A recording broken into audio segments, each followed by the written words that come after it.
Hi అండి. నేను మీ రాజేష్ నాయుడు. ఈరోజు మన వ్లాగ్ చార్మినార్. చార్మినార్ హైదరాబాద్ నగరానికి ప్రత్యేకంగా నిలిచిన చారిత్రక కట్టడంగా చెప్పుకుంటాము. ఇది పాత బస్తీలో హైదరాబాద్‌లో ఉంది. చార్మినార్ చుట్టూ ఉన్న లడ్ బజారు, మక్కా మసీద్ వంటి ప్రదేశాలు ముఖ్యమైనవిగా చెప్పుకుంటుంటాము. ఇది ఇక్కడ మనకి ₹20 టికెట్ ఛార్జ్ చేస్తారు. అక్కడ టికెట్ కౌంటర్ మీకు కనిపిస్తుంది కదా! అది తీసుకొని ఇటు నుంచి స్టెప్స్ ఎక్కి మనం పైకెళ్ళాలి. చార్మినార్ ఎన్ని సార్లు వెళ్ళినా నేను ఒక 20 టైమ్స్ వెళ్ళుంటాను. కానీ ఫస్ట్ టైమ్ హైదరాబాద్ వచ్చిన ఫస్ట్ టైమ్‌లో వెళ్ళినప్పుడు చార్మినారు ఆ థ్రిల్లే వేరు, ఆ వైబ్సే వేరు. ఇది మెట్ల మార్గం మనం వెళ్ళేది. మెట్లు ఇవి చాలా పెద్దగా అనిపిస్తుంటాయి. ఎక్కేటప్పుడు చాలా ఇబ్బందిగా ఉంటది. చూసుకొని చాలా జాగ్రత్తగా ఎక్కాలి. కానీ ఈ మెట్లు కనిపించడానికి చాలా తక్కువగా అనిపించినా ఎక్కే టయానికి ఆయాసం విపరీతంగా వస్తది. కాబట్టి కొంచెం జాగ్రత్తగా వెళ్ళేటప్పుడు క్రౌడ్ ఎక్కువున్న టైంలో చూసుకొని ఎక్కండి. ఓకే. పైకొచ్చేసాం మనము. ఈ చార్మినార్ మెయిన్ ఈ క్రౌడ్ కోసమే అండి నేను ఎన్ని సార్లొచ్చి ఈ వ్యూ ఉంటది చూసారా? ఈ వ్యూ నాకు చాలా బాగా ఇష్టం. చూడండసలు ఎంత బావుందో వ్యూ మాత్రం. దీన్ని చూస్తూ ఒక 2, 3 గంటలు అలా ఉండిపోతాను. నేను ప్రతి 6 మంత్స్‌కోసారి కంపల్సరీగా వస్తానే ఉంటాను. అది ఎన్ని సార్లొచ్చినా నా మటుకు నాకు బోర్ అనిపించదు. చార్మినార్ చరిత్ర గురించి కొంచెం తెలుసుకుందామండి. వ్యూ చూడండి క్రౌడ్ చూడండి. ఎటువైపు చూసినా క్రౌడ్ బీభత్సంగా ఉన్నారు.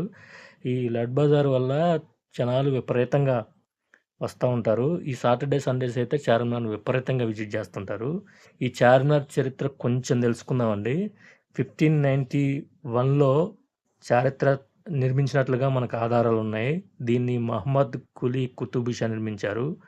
ఆయన కుతుబ్ షాహీ వంశానికి చెందినవారు. హైదరాబాద్ నగర స్థాపనలో చార్మినార్‌కి ప్రత్యేక సంబంధం ఉంది అందరికీ తెలిసిందే. చార్మినార్ అనే పేరు చార్ అంటే 4, మినార్ అంటే స్తంభాలు అనే అర్థం వస్తది మనకి తెలిసిందే గదా! చూడండి క్రౌడ్ విపరీతంగా ఉన్నారు. పైకి గూడా విపరీతంగా ఎక్కుతున్నారు జనాలు. చిన్నోళ్ళే గాదు, పెద్దోళ్ళే గాదు. ఆళ్ళందరూ గూడా పైకొచ్చి సాటర్‌డే వైబ్స్ ఎంజాయ్ జేస్తున్నారు. అసలు ఈ నిర్మాణ ప్రత్యేకత ఏందో తెలుసుకుందాము.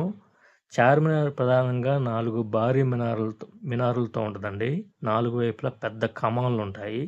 4 దిశలకి తెరుచుకునేలాగా నిర్మాణం ఉంటుంది.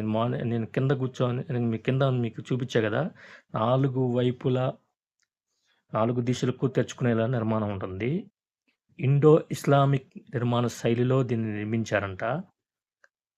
ఇండో ఇస్లామిక్ నిర్మాణ శైలిలో దీని వాస్తుశిల్పం ఉంటుంది. అలా నిర్మించారు. పై అంతస్తులో ఒక మసీదు ఉంటదండి. ఈ మినారుల్లో పైకెళ్ళేందుకు మెట్ల మార్గం గూడా ఉంది మనకి. అలా గూడా పైకెక్కేయొచ్చు. కానీ ఇప్పుడు పైకి ఎక్కనివ్వట్లేదు. కొంత దూరం వరకు ఎక్కనిస్తున్నారు. ఇక్కడ మెయిన్ ఏందంటే ఇప్పుడు మీకు ఈ క్రౌడ్ చూపిస్తున్నా గదా! అగో ముందు క్రౌడ్ కనిపిస్తుంది గదా! అదిగోటి చూపిస్తానండి క్రౌడు. ఆ క్రౌడ్ అంతా లాడ్ బజార్ అంటే చార్మినార్ పక్కనే ఉన్న లడ్ బజార్ గాజులు, ఆభరణాలు, సాంప్రదాయ వస్తువులు మరియు వివాహ వేడుకలకు సంబంధించిన షాపింగులకు ప్రసిద్ధిగా చెప్పుకుంటుంటాము. ఈ లడ్ బజార్‌ని. మెయిన్ ఏంటంటే ఇక్కడికి షాపింగ్ కోసం విపరీతమైన జనాలొస్తుంటారు.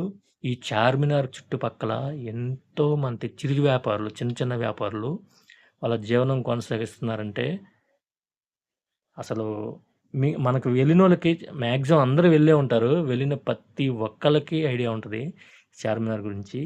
కాబట్టి చార్మినార్‌లో చూడదగిన ప్రదేశాలు మెయిను నేను నాకు తెలిసి నేను చూసిన ప్రదేశాలు అయి ఒక్కోటి వీడియో రూపంలో పెడతాను.